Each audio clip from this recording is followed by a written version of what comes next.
आणि लक्ष्मण हाकेंनी केलेल्या टीकेला मनोज जरांगेंनी आता उत्तर दिलंय। तुम्ही 1700 उमेदवार उभे करा, लोकशाहीने तो अधिकार दिल्याचं जरांगेंनी म्हटलंय। आणि यावेळी बोलताना त्यांनी छगन भुजबळांवरतीही निशाणा साधलाय। जाऊ मी म्हणलं ना, आम्ही त्यांना विरोधक मानत नाही। त्यांनी त्यांचं आंदोलन करावं, आंदोलन करण्याचा प्रत्येकाला अधिकार आहे।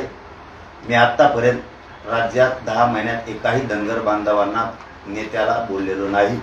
ग्रामीण भागातल्या एकाही ओबीसीच्या गावखेड्यातल्या बांधवांना मी दुखवलेलं नाही, कधी आयुष्यात दुखवणार सुद्धा नाही, कारण आम्ही त्यांना विरोधक मानलेलं नाही। ज्या दिवशी विरोधक मानू त्या दिवशी बघू, पण आजपर्यंत मानलेलं नाही आणि पुढे आम्ही त्यांना मानणार नाही।